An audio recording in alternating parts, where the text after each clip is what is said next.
with a cup of morning espresso. I'm delighted to welcome you to day 2 of the 5th European Cybersecurity Forum in Katowice. Dzień dobry. How are you today? How was the evening? Did you enjoy our evening galas? Hopefully, I know everyone is very excited to meet and to hear General Robert Spalding in action, and that's going to come soon. Some of you are lucky to have a free copy of General Spalding's book, Still 4, and there are more available. So if you want a free copy, you can get one. There's still I guess 5 of them available. I'm very pleased to welcome General Robert Spalding. Please join me on the stage, and I would like to invite you to welcome General with a warm round of applause. Thank you so much. I guess this is a person everyone already knows, but I'm happy to introduce General.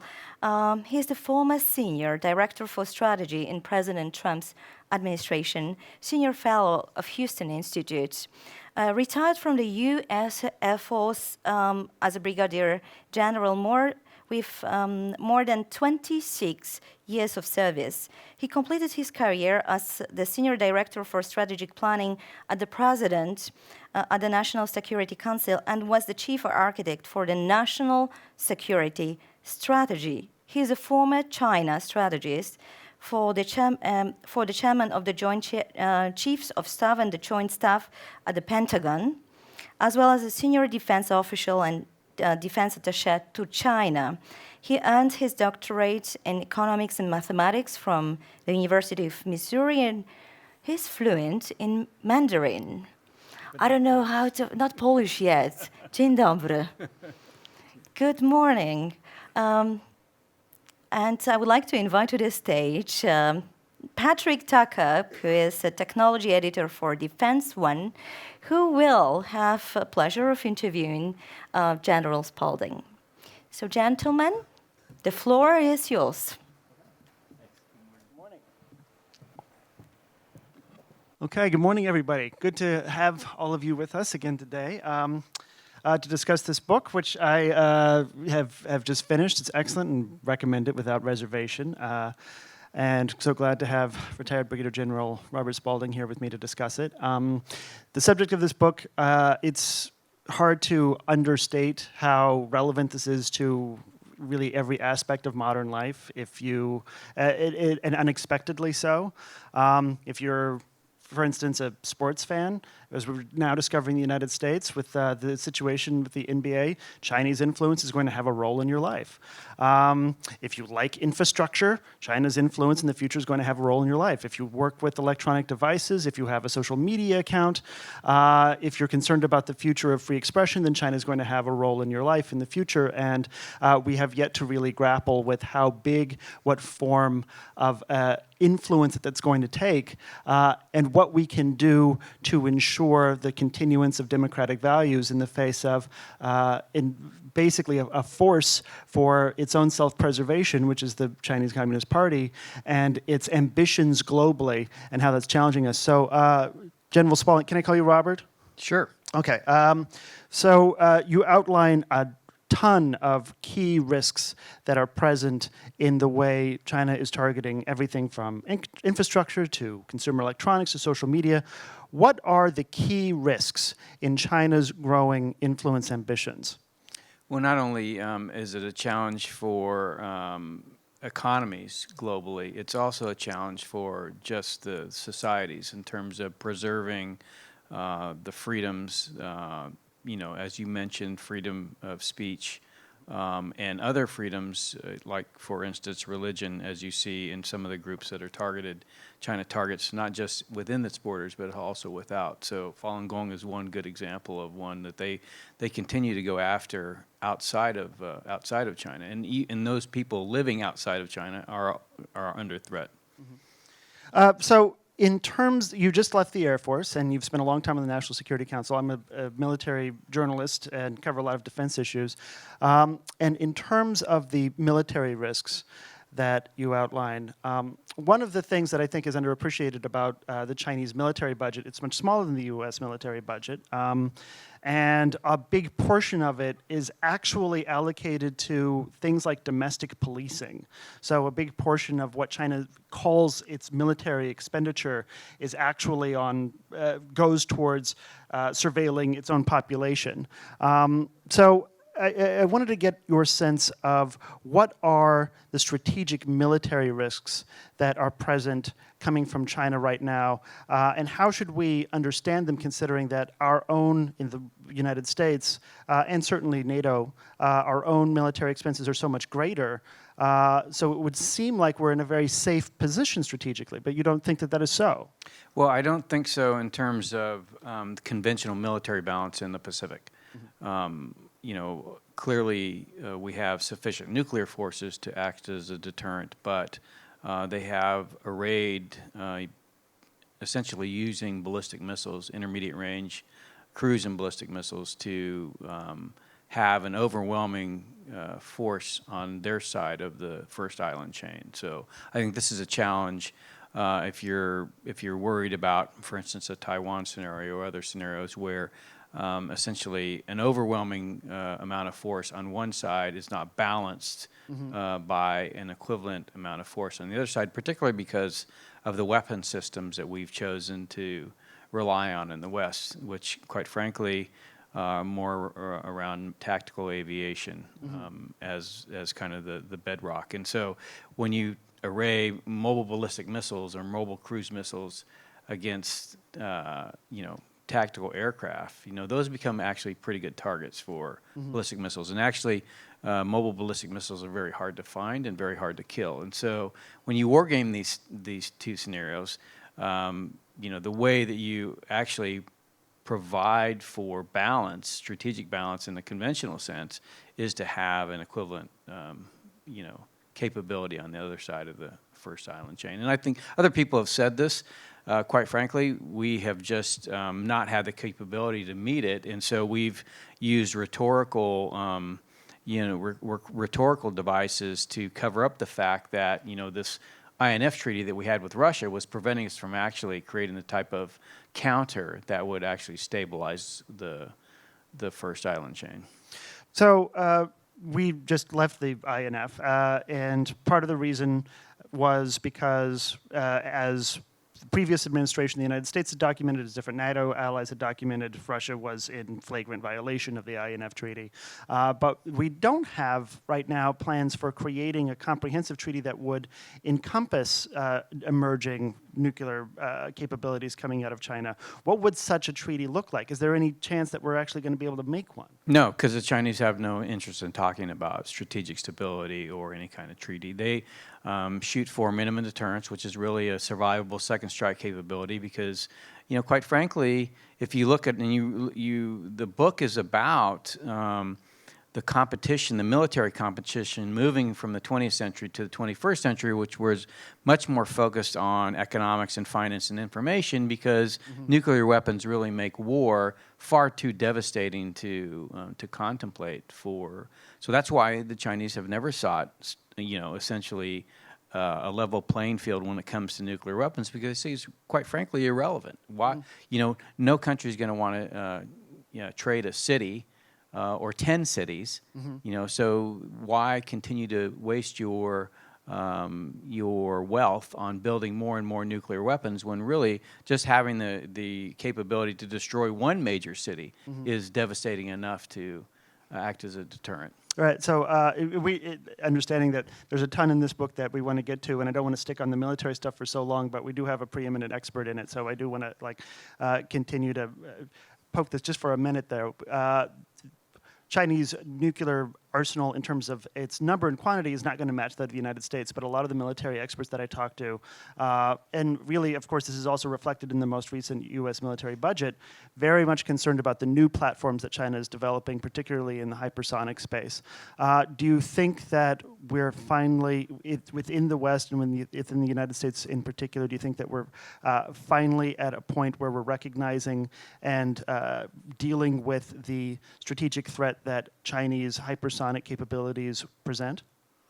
I don't think so. I think in using hypersonics as an example, what is the mission set? I haven't actually been convinced yet that there's a mission set for hypersonics, unless you say we're going to respond to the conventional overmatch that they have in ballistic missiles in the first island chain, and we're going to use hypersonics, conventional hypersonics from the United States to act as that kind of balancing force. That would be one mission that you could say, hey, this is where hypersonics make sense from the United States perspective. Even if you say, hypersonics, China and Russia are pursuing hypersonics, to what end? Are they going to want to go to nuclear war with the United States? I don't think so. Right. It doesn't really make sense. And so I think, you can look at these weapons more as a capable deterrent, but, we've got 450 ICBM sites just in the continental United States.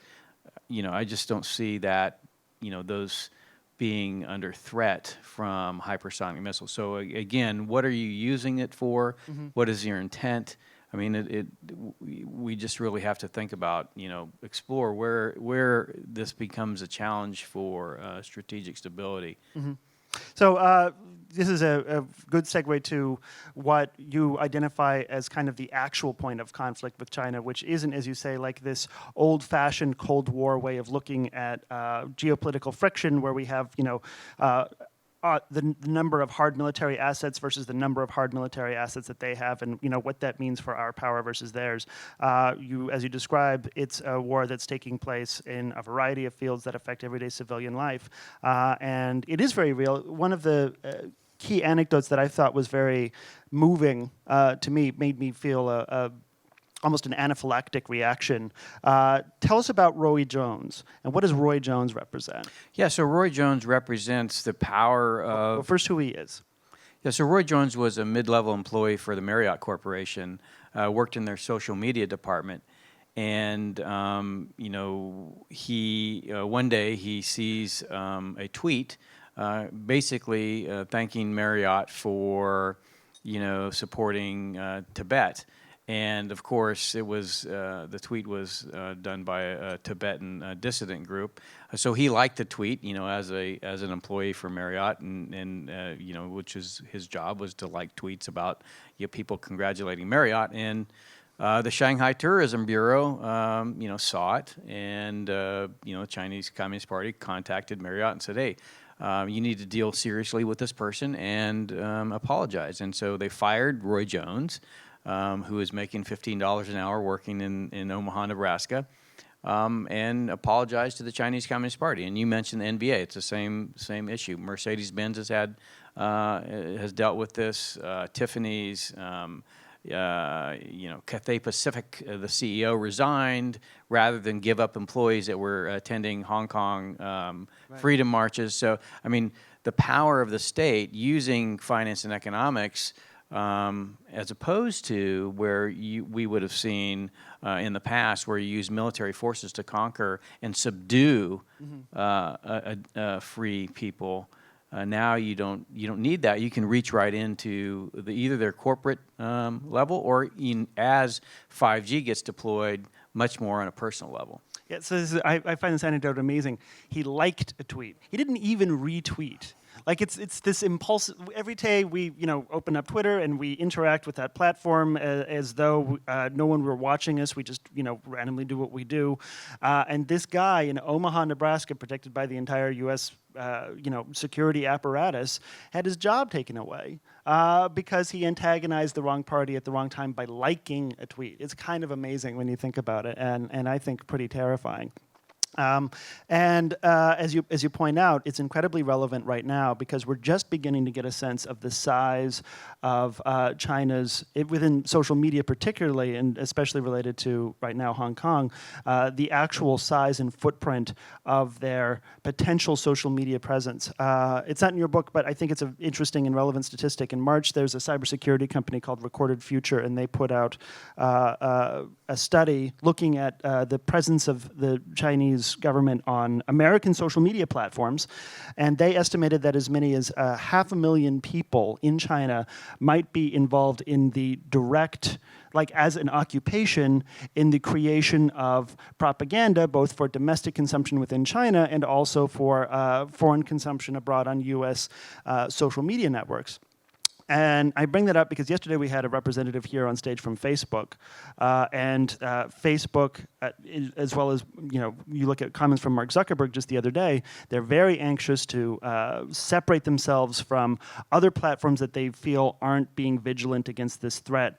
But in your mind, do American-based social media platforms that we all use do they get how big of a presence and how big of a threat Chinese state-run, 500,000 people strong social media efforts are to what they do and to freedom of speech? No, and I think there's two challenges there. I mean, clearly GDPR was meant to deal with this idea of privacy in an internet-connected world, and I think so. Two issues. One, in our Constitution, where in the preamble where it says "provide for the common defense," it's not giving that power to a company.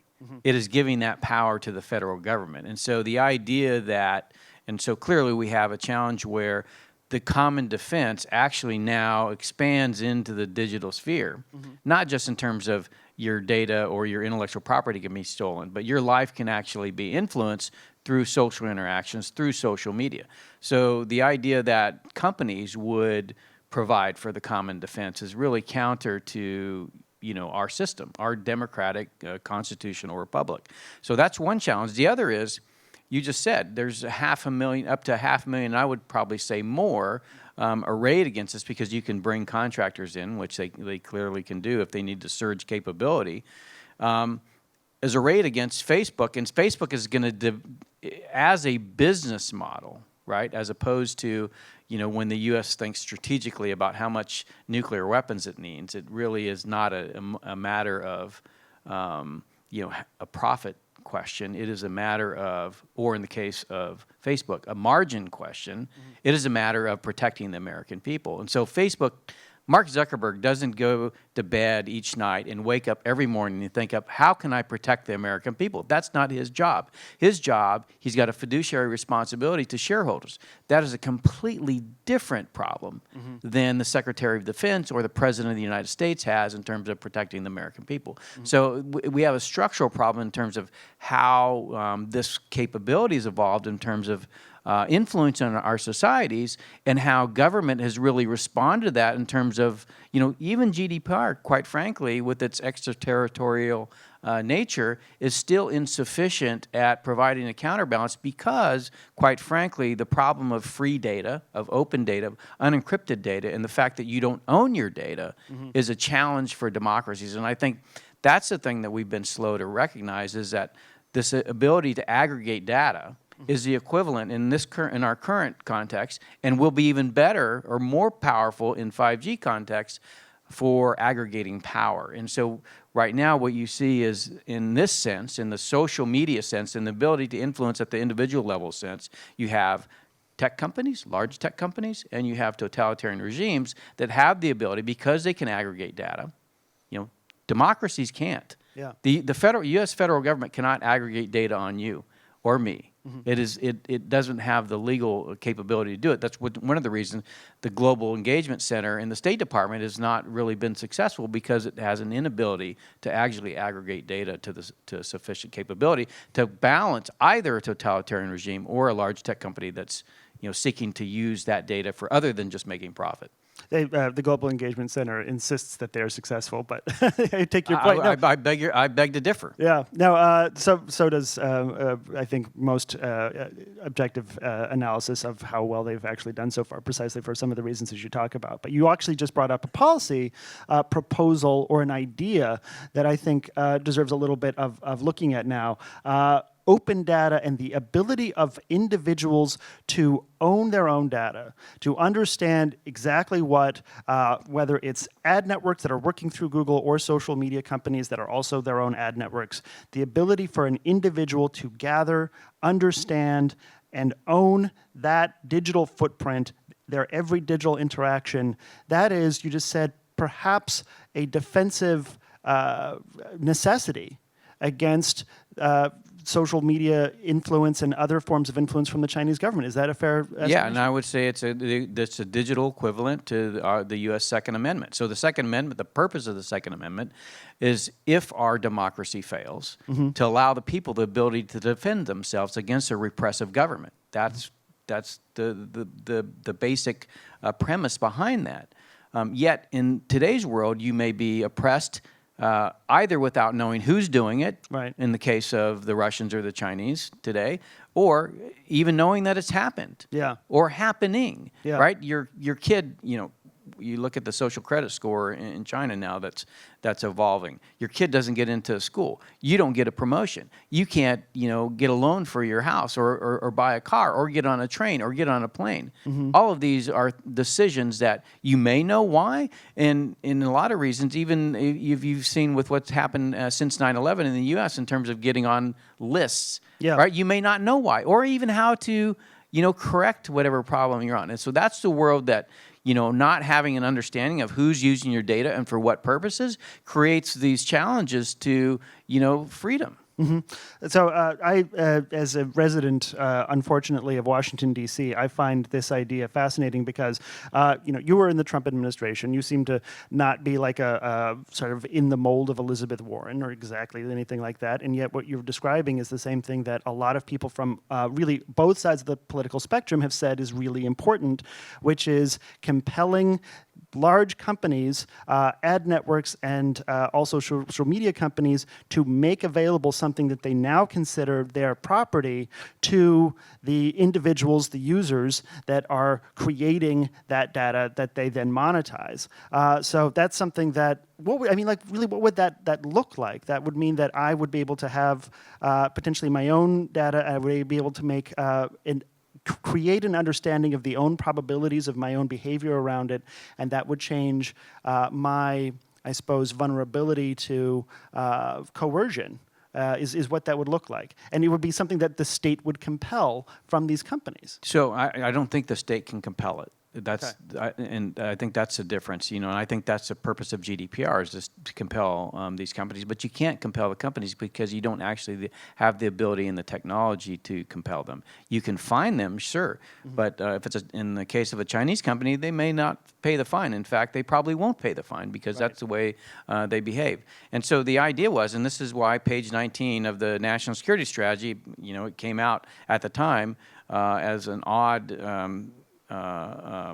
addition, which is said we're going to build a nationwide secure 5G network. And the idea behind that is at the point of creation of your data, it needs to be encrypted and tied to you. If it's not encrypted and tied to you, then you have no ability to control that. And so in that type of world, just like we have in the physical world, then your relationships, particularly when they revolve around your property, have to be based on trust. If they're not based on trust, then you have no obligation to allow them to continue to have access to the data. And so at the point of creation of data, if it's tied to you and encrypted, and Facebook wants to use that data for building its business, then they have to create a trusting relationship with you in order to continue that use. If they don't, you can just say, well, I'm going to revoke the key so you no longer have access.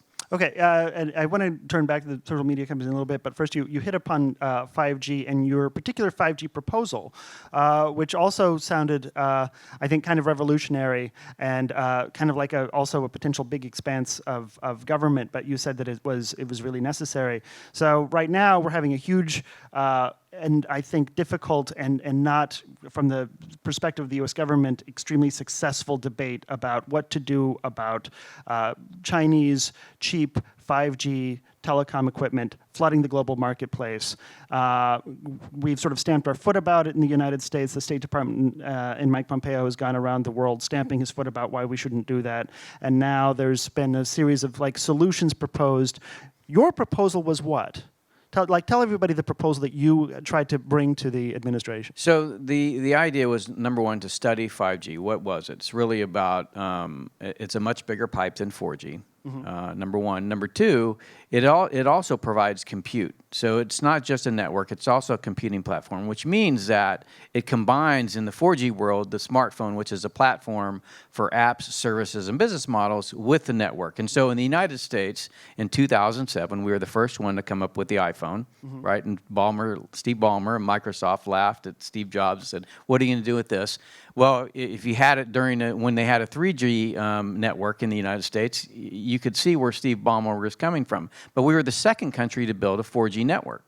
So when you tied that platform to the 4G network, the pipe that gave you the speed to actually access the apps, services, and business models of the smartphone platform, then you saw a change of our economy in 10 years. So we went from the top 5 in market cap being AT&T, General Electric, Microsoft, ExxonMobil, and Shell to the FANGs. Over a decade, we essentially transformed not only our economy, I would arguably say the world economy.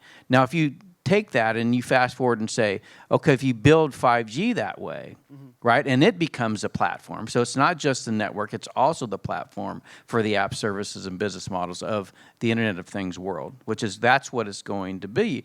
Then you have whatever company builds that platform is going to be dominant in that world. And so today, Apple and Android are the two dominant platforms for 4G. In 5G, you could arguably say the platform is going to be owned by Huawei, right? And then the app services and business models, because it's the first country to build 5G networks, is going to be Baidu, Alibaba, and Tencent. Yeah. So you go from the FANGs to the BATs within a decade, and all of that data is used not just for, in the case of the FANGs, profit, but in the case of BATs, profit and influence or control. So we basically, like we built highways and like we built aircraft carriers, we should have started building on a governmental level just the platform to run all of the future digital infrastructure. And when you proposed this, I guess somebody leaked it to bad press, not good press, because I would have been better with that. And then that was the end of it. Have you talked to anybody since then, particularly in government on either side of the aisle? And you don't have to say their name, but I'm curious in terms of our elected representatives in the United States and also in your conversations around Europe, when you bring up that proposal, is that being received now with new interest? No, because in the democratic world, as opposed to a country like China, business does business and government does government. And in this case, business believes it's its purview to deploy the telecommunication networks and for them to figure out the best way to do that. And it's not government's prerogative to tell them how to do that. And certainly that's why they want to have the ability to put whatever equipment they want. Yeah. And so for government to have a say in this, you have to say, okay, well, this is a national strategic problem, not just a business model problem for the telecommunications. That's number one. Number two, the telecommunications networks themselves seek to, amplify the 4G world. 5G is not about amplifying the 4G world. It's about building a completely different world. And so this is what they're struggling with. What's the business model? What is the business case for me to invest all of this money in a new network? I want to, there's a lot of hype around it, but I want to do that very, cheaply and slowly. My margins are already stressed as a telecom operator. The market is saturated for 4G, right? You're not going to carry 12 more smartphones, and neither am I, to allow for all that extra connectivity that 5G brings, because it's not really about the smartphone. And so until we can get past that, and we can't get past that, by the way, because all these telco operators have enormous amounts of debt, all right? So they're struggling to pay off debt. They don't see the business case. They can't make the case because their balance sheets don't allow for it. And at the same time, nobody is coming in and saying, hey, we need to do this for more of a preservation of democracy, not just making sure that you have the business case to do it. I think that's sort of terrifying. So to raise everyone's mood, I want to turn to potential vulnerabilities in what China is doing right now. And we were talking a moment ago about their social media presence, their social media operations. But when I, for instance, look at what the Internet Research Agency out of Russia was able to do with about 600 people in terms of creating an effect within, of course, as we know, Eastern Europe, but also in the United States on a on a micro level in congressional district by congressional district, that information and disinformation warfare was incredibly nuanced. It was incredibly informed. It was, and thus strategically very powerful. People were walking around with, convinced of misinformation about their own Congress people, or sometimes in Europe, their own MP, based on that incredibly well-targeted and highly educated information warfare effort. When I look at China's social media campaign around, for instance, Hong Kong, it looks much clumsier. It looks much more like brute intimidation. I don't know any, basically, you'll get fired if you say the wrong thing, but outside of China, it doesn't seem like anyone in the West is walking around with a faulty idea of what's going on in Hong Kong. We all seem to recognize what's actually happening there, and we're all dealing with our own willingness to talk about it and experience perhaps personal, professional loss in that willingness. So do you see any nuance in what they're doing right now in terms of affecting the global conversation, or is it mostly brute force? No, I think so. I think Hong Kong's a special case, right? Because they're trying. So the people of Hong Kong have already decided they don't want totalitarianism, right? And so it's not just a few protesters. I mean, you've seen a quarter of the population go into the streets. The entire city almost has decided they don't want this, and so in a lot of ways, they have to do brute force because press goes in there every single day. So there's this.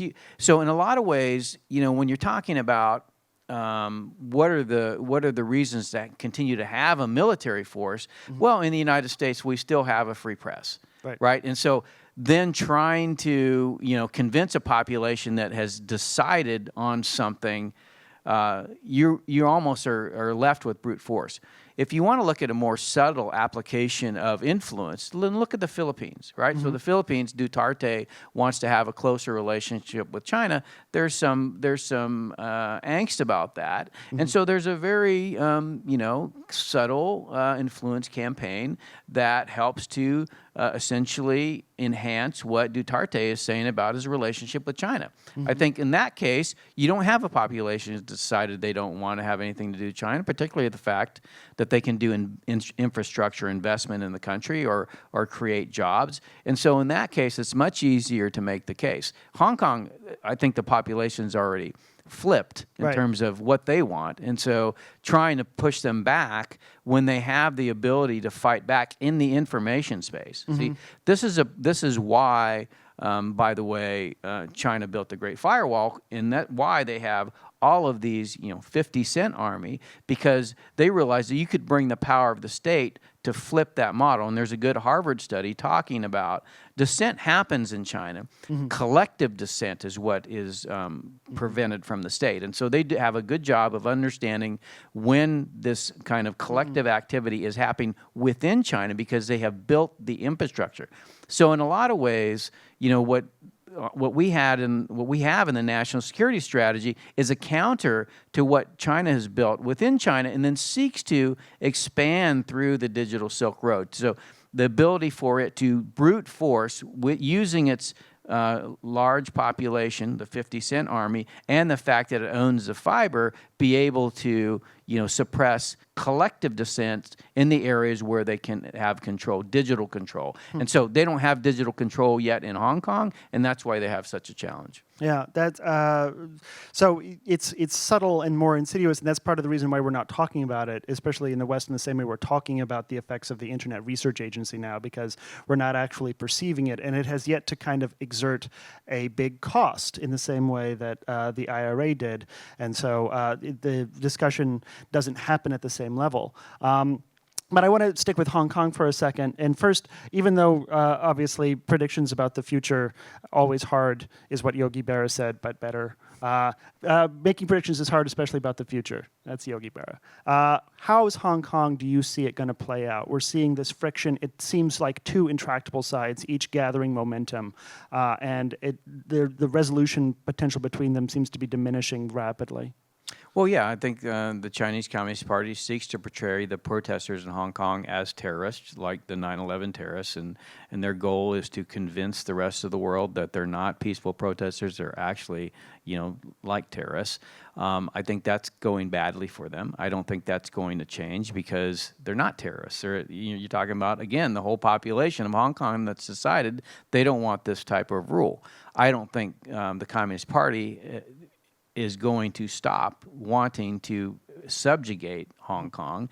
They have far more power than the people of Hong Kong. So I think eventually what's going to happen is they're going to move in and declare martial law. I think they recognize when they do that, the West will respond by, for instance, in the United States, taking away the special relationship that Hong Kong that allows China to have a window to Western capital markets will go away. And so they don't want that to happen. They understand it's going to be economically damaging. Recently, they've been talking about Shanghai or Shenzhen as alternatives to Hong Kong. But quite frankly, the West is not going to accept that because, and the reason why Hong Kong has been a window to the West is because it has rule of law. Because it has democracy. Right. So because the West can trust it, right now, if you're talking about within the mainland, just in terms of equities, you have, non-transparency. You can't even get the audit notes for a company. So you really don't know what you're investing in. So Hong Kong has been that kind of translatable bridge to the Western capital markets that if that goes away, the ability for China to continue the Belt and Road Initiative, to continue its own development, they need Western capital, U.S. dollars primarily, but other euros as well, to buy energy, to buy food, to buy raw materials, to drive their economy. They can't do it with renminbi. Less than 0.5% of all international transactions are done in renminbi. Why? Because people don't trust a non-convertible currency that's hidden behind a wall of strict capital control. Right, right. So if I understand sort of the chain of events that you're laying out for the future, at some point, because of the dissident movement in Hong Kong right now being what it is, being as strong as it is, China will have essentially no choice but to exert martial law or else deal with a blow to their command and control method of autocratic governance that would be a critical vulnerability for them.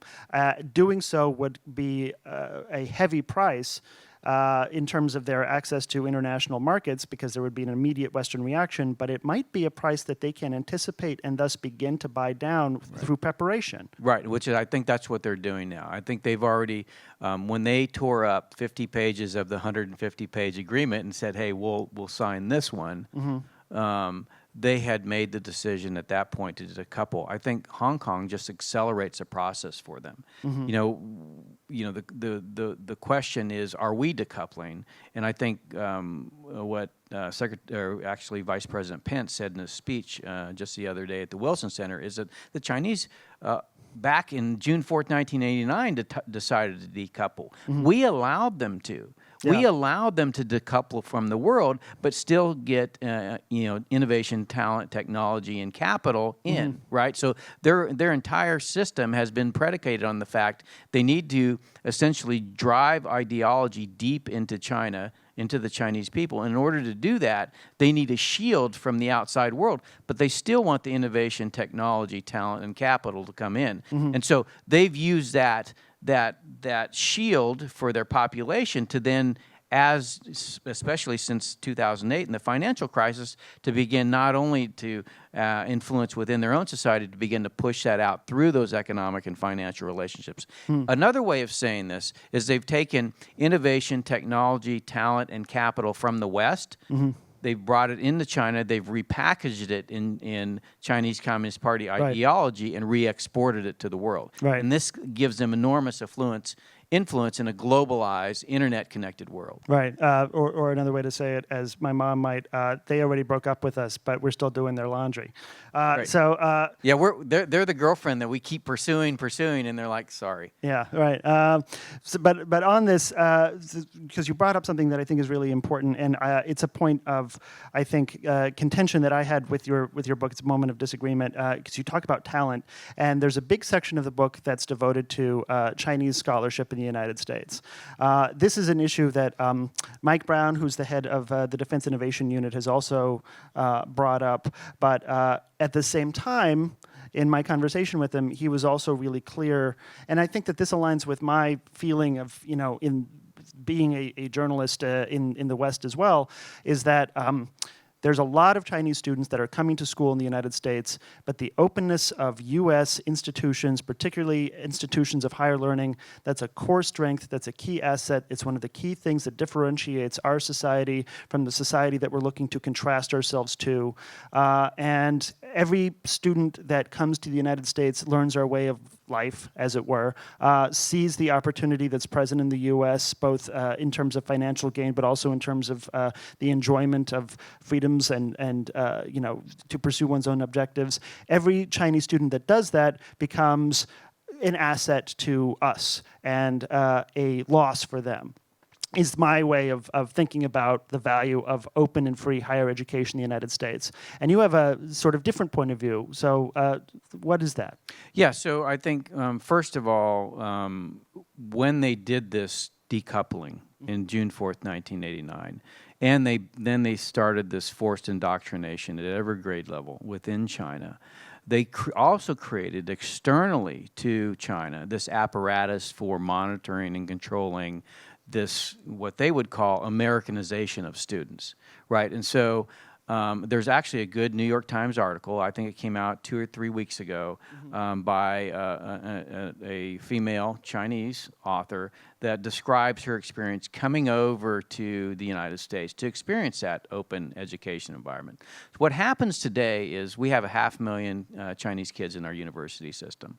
Most, because there's so many now on campuses, they stay in clusters, right? Speaking Chinese, not speaking English, not learning the customs or cultures of the United States, and then they also are, essentially required to report on each other. So these students, there's an apparatus that goes with them outside of the country that and certainly they're monitored, and then they're also told don't become too Americanized because you're not going to find a job when you come back to China.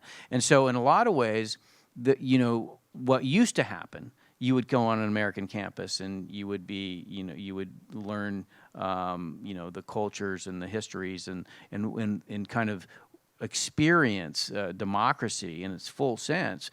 I highly recommend that article because I can tell you about the system that they've created to ensure that that doesn't happen, that those transfer of values doesn't happen. But unless you hear it from one of them explaining what it took to deprogram that, right? So they have to be separated from it, and then they have to deprogram themselves. They have to educate themselves. They don't know about Tiananmen Square. They don't know what the Communist Party is, really, truly is. They don't understand that they've been taught, these things from kindergarten all the way up, and how to understand that, hey, there's a different point of view out there. There are actually different facts. There's actually facts that you've never come into contact with. But unless you have the opportunity to do that. And so Mike's a good friend of mine, and on this topic, I agree with his premise is, and I agree with what you say, but at the same time, I also understand what the Chinese Communist Party has built. And I think that's the problem. And I just wrote an article on LinkedIn about this. What is China? What are the Chinese people? And what is the Chinese Communist Party? And how does the Chinese Communist Party use the apparatus that I just described to hijack what you think about China and the Chinese people, and certainly how we talk about China and the Chinese people? Because everything that we say after China or Chinese people, right? Everything after that has been curated and choreographed by the Chinese Communist Party.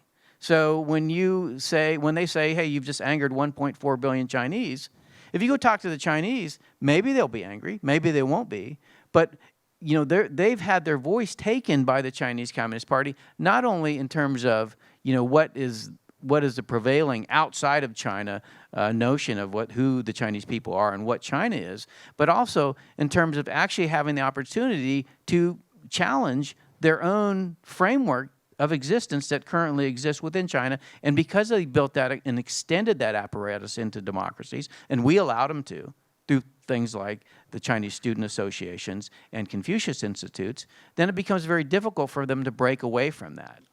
Well, at the same time, I want to ask, how do we pursue a solution to that, while at the same time keeping open our great institutions of higher learning, which do pursue, and also our companies that actively go out and pursue Chinese graduates from American universities with strong STEM education backgrounds, which is a thing that they are absolutely doing.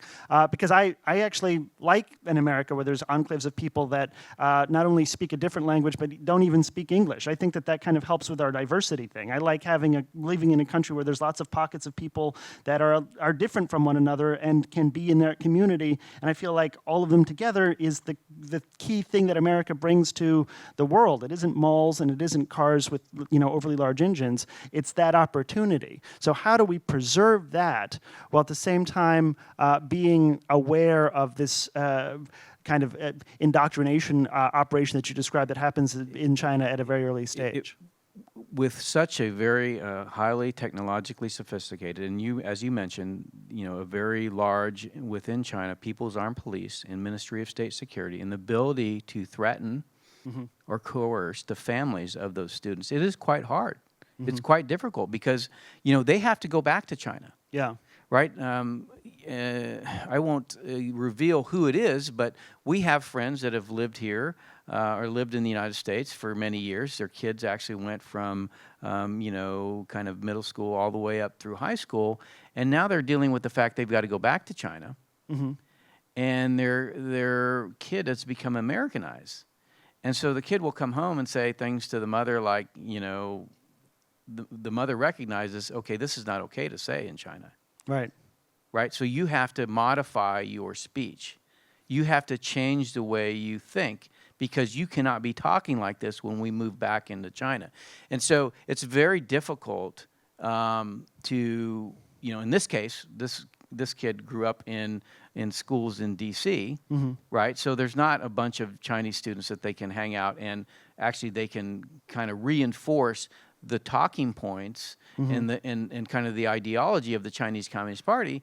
He's able to make friendships and to actually learn about democracy and have a different point of view. That may be one way that you do it. You have to take the whole family out. Yeah. Right? Maybe that's how you do it.